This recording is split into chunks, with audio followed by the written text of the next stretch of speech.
Enchanté Marc-Corentin, merci de me recevoir chez Mantou. Avec plaisir. Aujourd'hui on fait un podcast avec une triple association. Donc il y a Mantou évidemment, il y a Voix de la Finance qui est un podcast que je hoste depuis 1 an et demi, et puis il y a l'ESSEC qui est partenaire de ce podcast-là, parce que Mantou est partenaire avec l'ESSEC.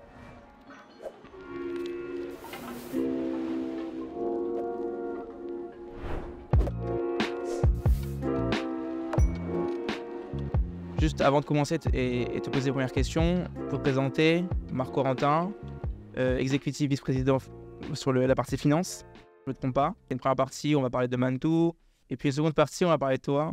Parce que l'idée, c'est aussi de pouvoir partager des parcours inspirants qui finalement sont à la tête de grands pôles comme ça aussi jeunes. Ce qui est intéressant, c'est qu'on partage, on partage quelques points communs avec Marc-Corentin. On en parlait juste avant, on a fait le même lycée à Toulouse, donc c'est assez rare. Plus sérieusement, peut-être pour commencer, est-ce que tu pourrais introduire un peu Mantou et expliquer quelles sont les principales activités? Alors, on a toujours du mal à expliquer ce qu'est Mantou très simplement.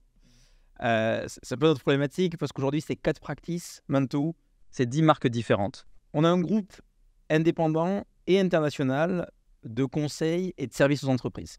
Ça, c'est le premier point. Une première practice qui est Leadership Advocacy, c'est-à-dire qu'on accompagne le top management d'entreprise dans leurs décisions stratégiques. Okay. Voilà. On n'intervient pas cette partie sur les opérations, mais vraiment on les accompagne sur la partie définition de leur stratégie. Notamment, on a accompagné Orange pour redéfinir sa raison d'être. Orange est l'acteur de confiance qui donne à chacune et chacun les clés d'un monde numérique responsable. Okay. C'est nous. C'est une de nos marques qui est derrière. On a la practice qui est, avant Mantou, c'était Amaris. La practice technologie qui est restée, dont une des marques pilotes, dont la marque pilote est Amaris.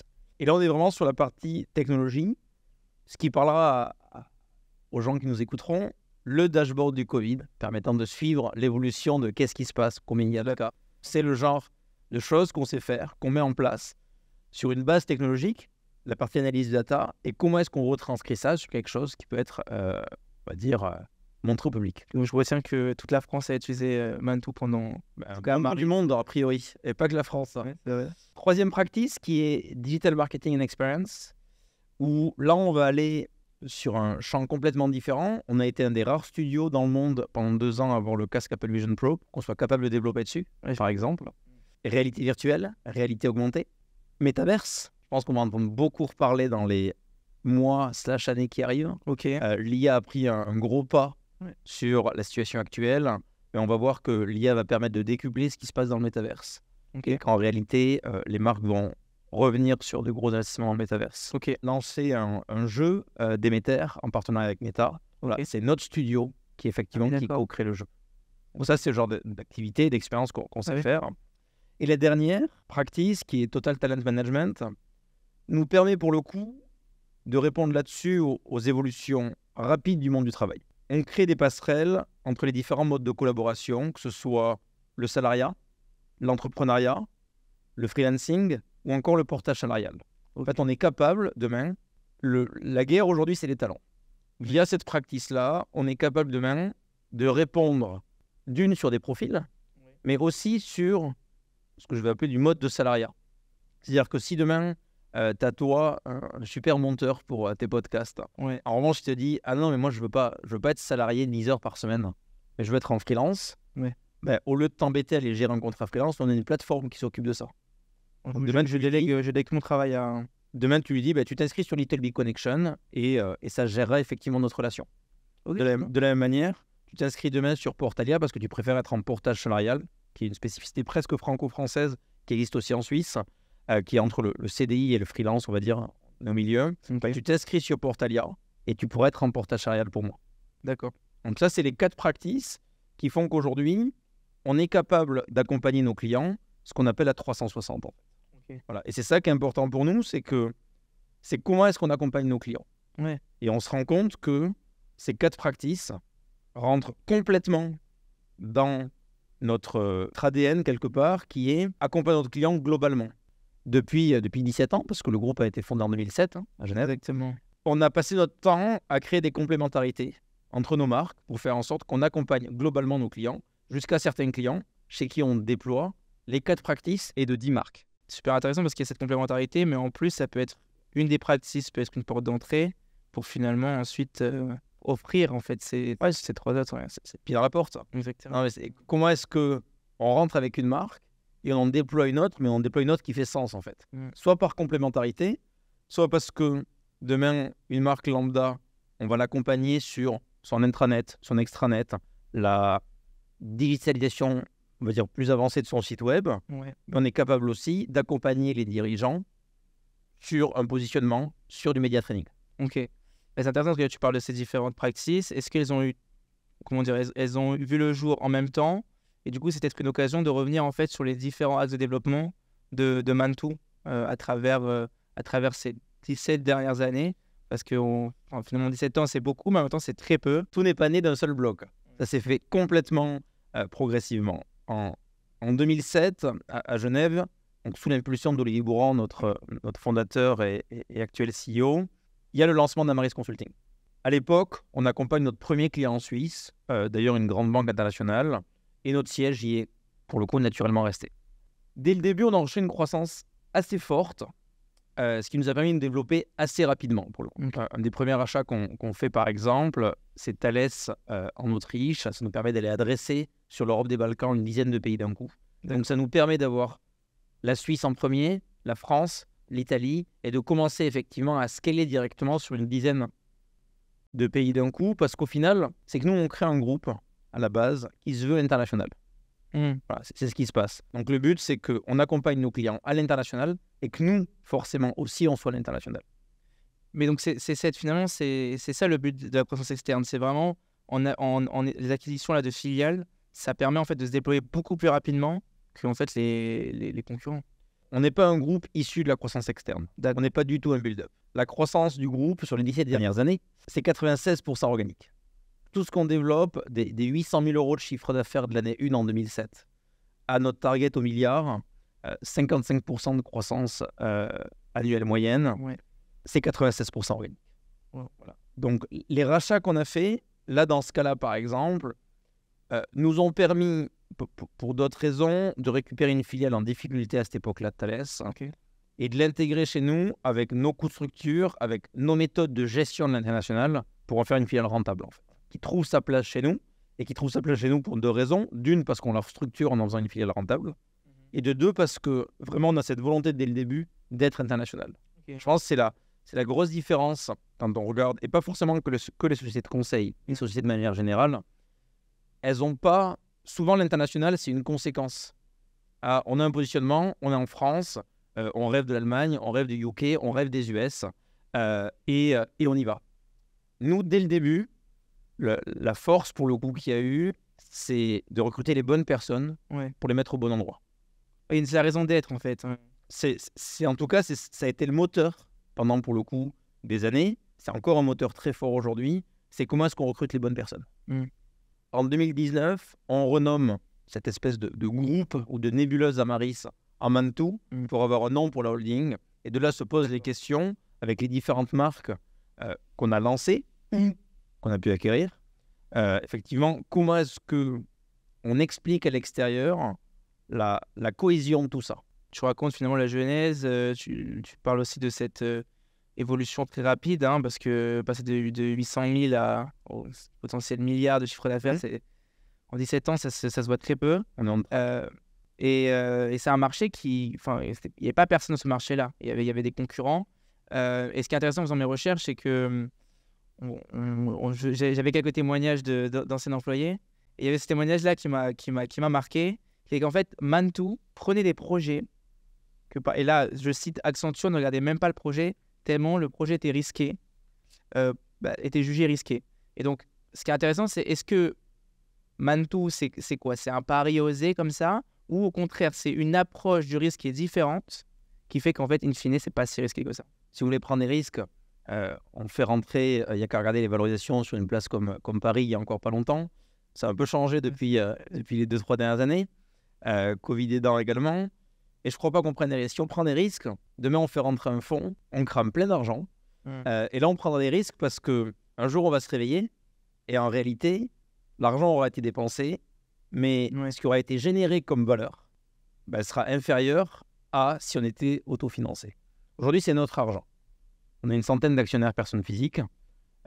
C'est au final, c'est notre société, notre argent, il n'appartient à personne d'autre. Donc non, on ne prend pas de risque. En revanche, ce qui est sûr, je reprends l'exemple, quand on avance sur ce projet en Europe des Balkans, il y a 12 pays, il me semble, de mémoire.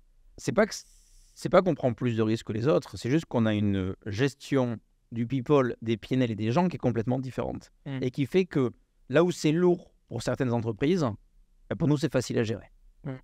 Voilà. Et c'est là où c'est une grosse différence. Quand on doit décider, pour le coup, on décide, ce que je répète souvent avec mes équipes, pour le coup, c'est le bon sens paysan. C'était ma boîte, et c'est souvent, moi, c'est ma première question souvent aux équipes, c'était ta boîte, est-ce que tu ferais ça? Ah non, pas du tout. Bah alors on va le faire. Hein. Ouais. Voilà.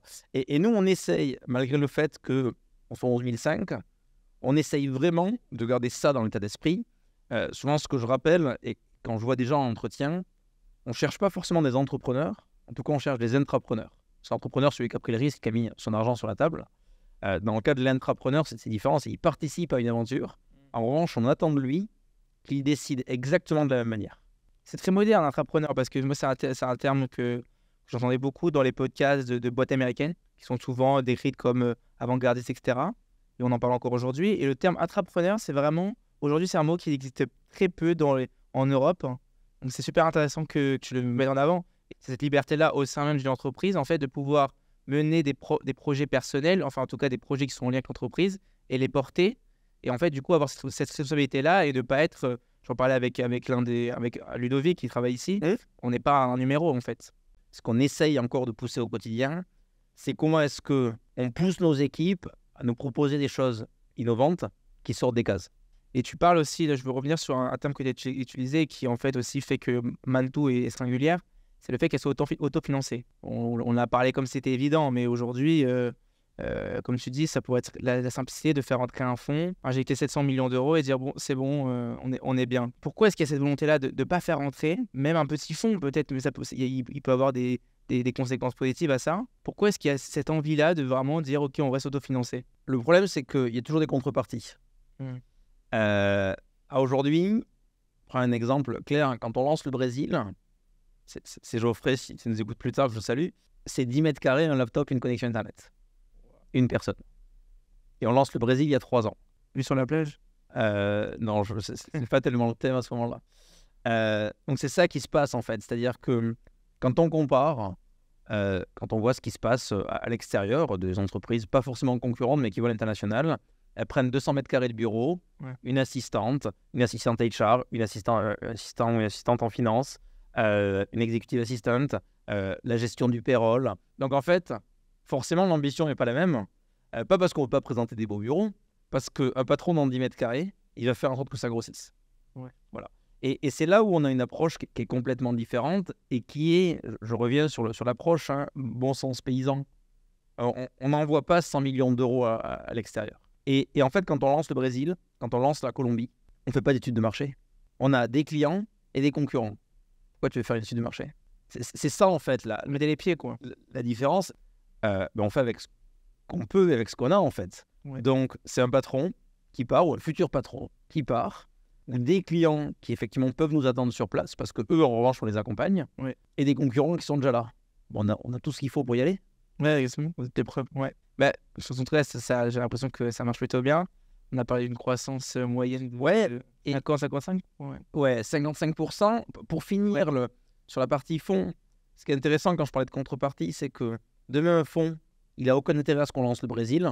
Il aura moyen de dire non, mais c'est pas votre priorité le Brésil. Mais nous, on a des concurrents. Non, nous, on a tout qui est réuni en interne pour aller lancer le Brésil. Oui, mais en fait, c'est pas notre priorité. Moi, le fonds, mais ça marche pas. D'où le fait que quand on met tout bout à bout, la réalité, pour être très clair, c'est que, et ça, les étudiants le vivront dans leur future carrière, mais quand on répond à un fonds ou à un cours de bourse, il y a des décisions qui sont prises qui sont liés au fonds, au cours de bourse et pas à l'entreprise. Et ça, c'est la grosse différence. Nous, on prend des décisions par nous-mêmes et pour nous-mêmes. Et comme je le disais, j'ai l'impression que ça paye. En tout cas, les chiffres de la croissance sont remarquables. On est sur une moyenne de 50-55% par an. Mais ce qui est intéressant, ce que je me suis demandé en voyant cette croissance-là, c'est qu'une croissance rapide, exponentielle comme celle de Mantoux, ça vient aussi avec des défis. J'imagine qu'il y a dû avoir une gestion d'équipe, une gestion de recrutement, etc. Comment est-ce que Mantoux a fait face à ces différents défis liés à une croissance importante? On va en revenir au qui.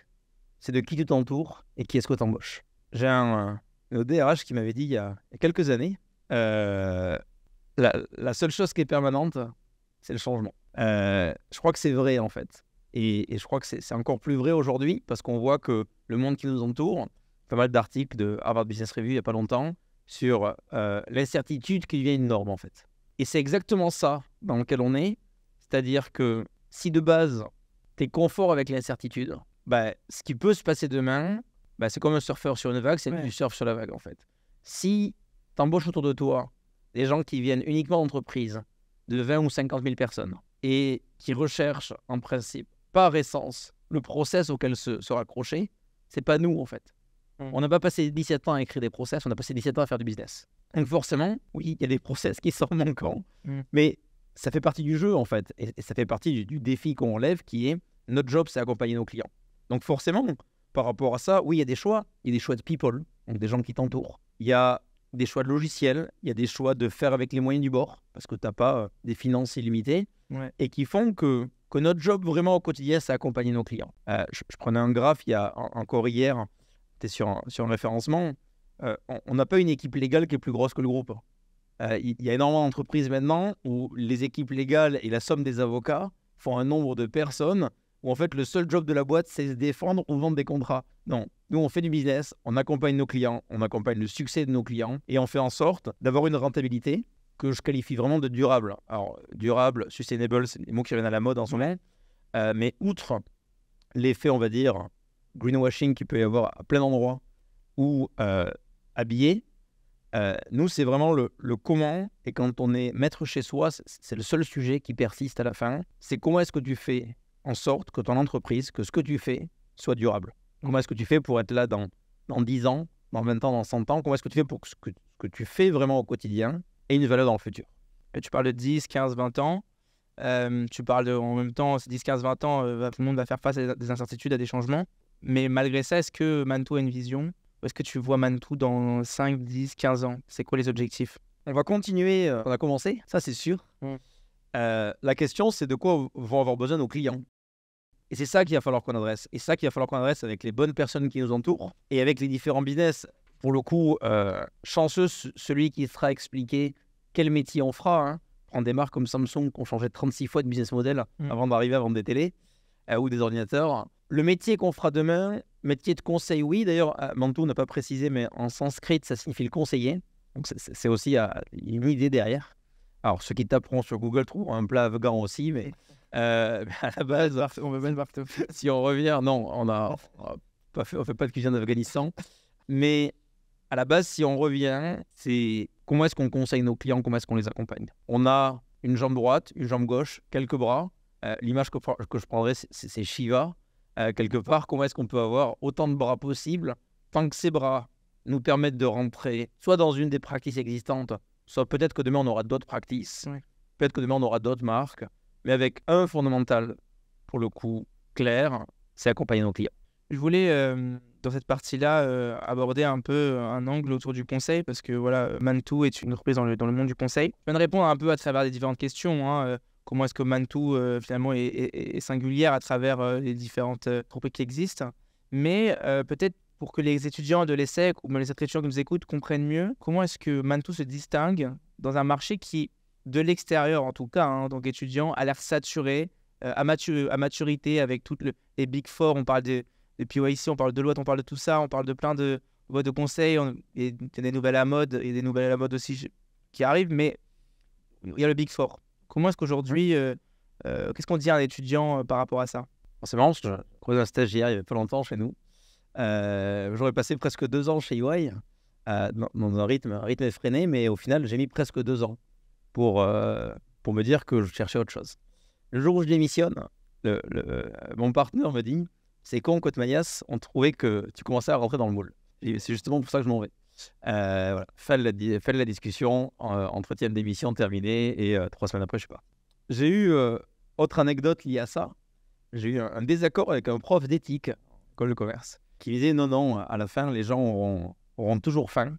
Donc, que ce soit les banques, par exemple, qui, je pense, comme chacun sait, ont difficulté à recruter, ils disent non, les gens auront toujours faim, donc il y aura toujours quelqu'un pour aller bosser dans cette entreprise-là. Et à l'époque, il y a eu une circulaire étudiante qui avait tourné, où il y a eu plus de 100 000 signatures, qui disaient qu'effectivement, les étudiants, petit à petit, refuseraient de travailler pour les sociétés qui n'ont pas un impact positif sur, pas forcément sur la planète, mais sur l'écosystème de manière générale. Je pense qu'on y est en 2024. Le Times titrait post-Covid, 4,2 millions d'Américains sur le marché du travail ont disparu. Nous, les chiffres en Europe sont plus compliqués à computer parce que tout le monde compte différemment. Mais c'est assez marrant, cette statistique américaine, parce que qu'est-ce qu'ils veulent dire? Et l'article du Times est super intéressant sur le sujet, il y a 2 ans à peu près. C'est que sur un marché de 420 millions d'habitants, ils ont 4,2 millions de gens qui ne travaillent plus dans l'entreprise et qui ne cherchent pas de travail. Ils ont disparu du marché de l'emploi. Et donc, on arrive bien quelque part à un modèle qui s'essouffle en fait. Donc oui, c'est sûr qu'aujourd'hui, on prend le marché du conseil en France. On prend juste la France. Oui. C'est 15 000 entreprises qui vont de un salarié à beaucoup, si je prends effectivement les Big Four ou ce qui fait rêver dans les SEC, BCG, McKinsey, qui font rêver. De moins en moins, comme tu dis. Nous, ce qu'on cherche effectivement, c'est des profils différents. Et ça, c'est ce qui change. Si on prend Accenture, Capgemini, alors pas en termes de taille, évidemment en termes de métier, je précise. Pourquoi? Parce qu'en termes de taille, Capgemini, 45 milliards de chiffre d'affaires, tous les 10 jours, ils font notre chiffre d'affaires annuel. Accenture, c'est un peu plus violent, c'est tous les 2,5 jours, ils font notre chiffre d'affaires annuel. Donc forcément, on est des nerfs à côté. Ouais. Si on faisait ne serait-ce qu'en chiffre d'affaires leur free cash flow annuel, je serais content. Mais si on en revient à Mantoux, on est le seul acteur du conseil à avoir un scope aussi large. 60 pays, 11 500 talents. Le groupe Mantoux et les différentes marques, ça nous permet en fait d'adresser plusieurs métiers simultanément et plusieurs segments de marché. Que ce soit, comme je le disais, la technologie, notre capacité à accompagner les dirigeants et en même temps d'être capable d'avoir une communauté de freelance de gens qui sont portés donc pour la partie portage salarial. Okay. C'est là où en fait on fait quelque chose qui est différent, enfin je crois vraiment à le penser. Donc là on a parlé un peu de comment vous fonctionnez, avec qui vous travaillez. Et une question que je n'ai pas posée, que je vais poser maintenant, c'est qui sont vos clients? Avec qui vous travaillez? Si je m'arrête à la France, tout le CAC 40, SBF 120, et à l'international, si je prends l'industrie pharmaceutique, 49 des 50 plus gros laboratoires. Les grandes entreprises ont besoin de gens qui déploient, pour le coup, ces changements qui apparaissent, ces changements technologiques. Donc, on travaille avec tout le monde. Pour en citer quelques-uns sur ceux que j'ai le droit de citer. Services financiers, BNP Paribas, Société Générale pour les banques pour le coup international connues, Banque Desjardins, Volvo, Thales à qui on a racheté quelques filiales, Bosch, Forvia, Énergie, Enedis, EDF, Consumer Retail sur ce qui vous parlera plus, LVMH, Nestlé forcément ils sont à côté de nos bureaux, Walmart aux US, voilà donc on va aller quelque part, on adresse vraiment ça et pour notre histoire, Télécom Média, Bouygues, Orange, Nokia, on est vraiment au cœur de nos clients. Quand il y a le Covid, une des premières sources de coûts pour l'entreprise qui est coupée, c'est il y a des prestats externes, Amaris, Little Big Connection. Notre job, typiquement dans les télécommunications, c'est la maintenance des réseaux. Il y a tout le monde qui bosse de chez soi. Il faut de la 5G. Il ne faut pas que la fibre tombe. Il ne faut pas que les ADSL tombent. C'est nous. Donc, adaptation directe immédiate. Donc, exactement. Et à la fin, on se retrouve toujours en plein Covid à travailler d'arrache-pied pour ses clients. Donc, du coup, tu viens de me parler de la pandémie. Et effectivement, la pandémie, c'est un changement majeur ces dernières années. Il y a un autre changement majeur que tu as évoqué au tout début de l'interview, c'est l'IA. Alors, moi, la grande question que je me pose, c'est comment est-ce qu'aujourd'hui une entreprise comme Mantoux utilise l'IA? Alors, nous, c'est présent partout pour le coup. On est d'ailleurs assez fiers d'être entré en site sur Mistral. Ouais, waouh, TF1. Ouais, quand ils avaient encore uniquement que 220 millions de valorisation. Donc ça, on est assez contents. Pour les 6 derniers milliards, c'est présent partout. Parce que ça va changer la manière de faire. On le voit déjà aujourd'hui. Il commence à y avoir une pseudo-fracture. Il y a eu la fracture technologique. Là, je vais faire ta déclaration d'impôt que tu n'as pas accès à Internet. C'est quand même vite long de faire. Quand on voit ce qu'on fait avec un iPhone sur la partie applicative, on gagne un temps. Soit on gagne un temps de dingue, soit en tout cas on fait beaucoup plus de choses dans une journée. L'image de ça, c'est effectivement le fait qu'on va avoir une fracture aussi sur les gens qui utilisent l'IA. Là, ce qui change énormément, c'est le fait qu'on a un outil, OpenAI pour le coup en premier, release, et qui est utilisable par le grand public. c'est là que ça change tout, en fait, parce que le grand public se rend compte de qu'est-ce qu'on peut faire avec une IA. Et qu'est-ce que fait l'IA? C'est capable d'écrire un courrier, d'associer un tas d'idées, et c'est capable aussi de donner des informations. Tu mets un contrat, nous, on a créé des bots. Hein. Alors, on a 330 bots qui tournent dans le groupe à l'heure à laquelle je te parle. Je suis capable de mettre un contrat client et de regarder c'est quoi mes arguments de négo, et tout cela connecté à un site web, c'est-à-dire connecté au fait que si demain je discute Orange, que j'ai déjà cité, BNP Paribas, je sais aussi que dans la presse, ils ont eu un problème là-dessus. Là où avant, j'avais 5 personnes et que j'ai des recherches pour faire du travail, il n'y a plus 5 personnes. Il y a un moteur de recherche qui va me dire, par rapport à votre contrat, je suis capable de vous dire ce que vous devriez négocier dans votre contrat si vous voulez avoir une négociation ténue, si vous voulez avoir une négociation plutôt soft, si en fait vous devez vous rattraper par rapport à votre client. Et aussi, attention, voilà dans la presse, tout ce qu'ils défendent eux, vous pouvez jouer là-dessus. Ça change absolument tout en fait. En fait, on est capable aujourd'hui, en 1 heure, parce qu'après il faut arriver à taper les bons prompts, c'est toute la question, ça reste une discussion avec un ordinateur. Donc, c'est pas un humain qui comprend, il n'y a pas de filtre de discussion là pour le coup. Le seul filtre, c'est l'ordinateur. Et donc, c'est la capacité à poser la question sur un prompt et de comment est-ce qu'on arrive, pour le coup, au résultat qu'on veut et de quelle manière est-ce qu'on l'aura. Donc oui, il y a une grosse différence. Nous, on y est depuis day one, je pense. Ça va faire 1 an et demi, je pense, quelque chose comme ça. 30 bots, c'est que... D'où le fait que quand Mistral sort, c'est pas une question, c'est il faut qu'on rentre en seed. Parce qu'il y a aussi autre chose que les gens oublient, c'est que il y a la partie Cloud Act aux US, et ce qui fait que OpenAI aujourd'hui, les serveurs sont aux US. Et donc effectivement, à partir du moment, vu que c'est quelque chose qui va se développer et qui ne va cesser d'augmenter, à partir de là, il y a entre guillemets plus de sujet en fait. Oui, il faudra que les data, il faudra que ce qui est produit reste en Europe. Mistral se positionne en allant chercher les meilleurs chercheurs. Et là, on en revient au qui. Ouais, c'est génial. Il y avait conclure cette partie-là sur vraiment Mantou, et avant de passer à une partie beaucoup plus personnelle, entre guillemets, il y a quelque chose qui est marquant chez Mantou, c'est la culture d'entreprise, notamment autour de la jeunesse. On en a parlé, hein. Tu crois dans la jeunesse, tu crois en mindset, mais c'est pas que des paroles, c'est un âge moyen aujourd'hui qui est autour des 30 ans, avec énormément de jeunes dans les plus gros postes de direction. Et tu as été un exemple parce que quand j'ai fait des recherches sur toi, j'ai vu des articles sur les 40 exécutifs, vice-présidents, en tout cas les grands directeurs financiers qui ont moins de 40 ans, et tu fais partie de ces gens-là. Donc, est-ce que tu peux m'expliquer pourquoi est-ce que cette culture-là d'entreprise est importante, et si j'oublie aussi d'autres points? Alors, ce sera ma deuxième référence à Harvard Business Review, parce que je trouve que c'est ces études qui sont très parlantes, et ils ont un pôle de recherche qu'un des meilleurs au monde pour le coup.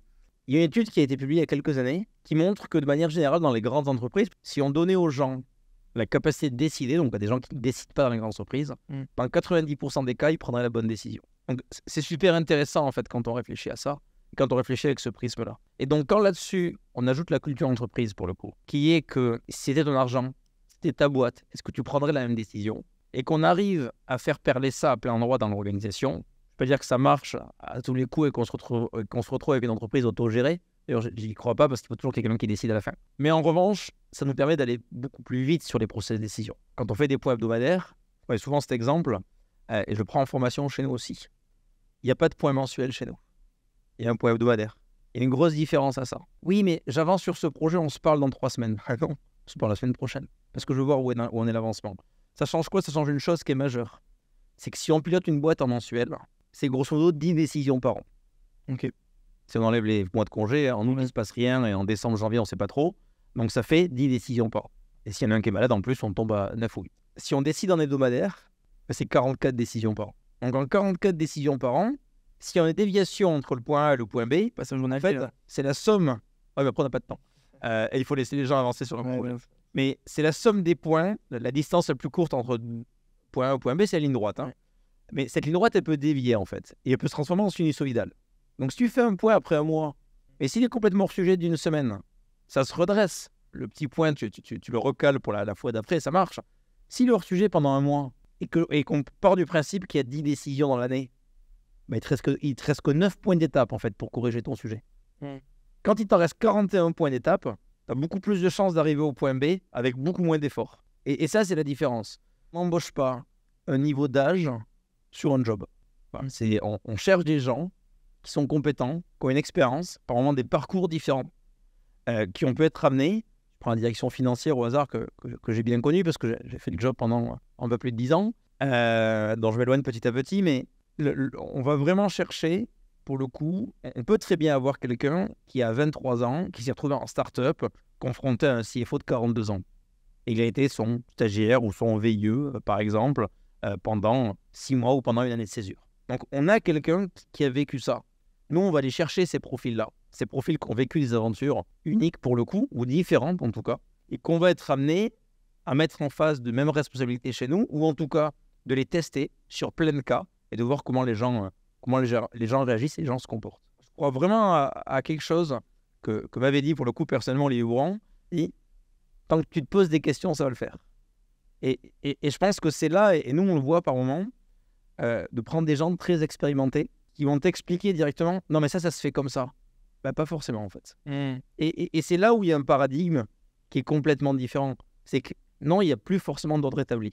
Je peux te prendre l'exemple chez nous, des managers qui font des prospections clients. Et faire une prospection sur Teams ou avec un téléphone où tu as le barrage de l'assistante, et ça n'a plus rien à voir en fait. Donc tu peux arriver de là de tes 40 ans d'expérience en disant « Mais non, petit jeune, je vais t'expliquer comment ça se passe, t'appeler un client. » Mais ça se passe plus pareil en fait. Et ça c'est valable, et c'est pas que l'IA ou le monde actuel, mais il y a un mix de tout, mais ça c'est valable de par les changements générationnels, c'est que les décideurs d'avant sont plus les mêmes qu'aujourd'hui, sont plus les mêmes qu'avant. C'est valable sur le téléphone, qui n'est plus un téléphone, qui est plus un ordinateur, qui a de la visio maintenant. Donc si on n'est pas préparé d'une manière qui est différente, non, quand on descend et qu'on retombe sur ses notes, ça peut se voir, donc ça ne donnera pas effectivement ce qu'on veut. Et même, pour le coup, testé, j'ai vu récemment, alors pas chez nous pour le coup, mais testé récemment, ce qu'on appelle les call calls, donc les appels à froid, on va dire, de nos clients pour essayer d'avoir des informations, qui sont même faits par des IA maintenant, qui sont capables de répondre, prendre des voix aussi. Ouais, de prendre des voix, de passer le barrage de la secrétaire pour rentrer en contact avec quelqu'un.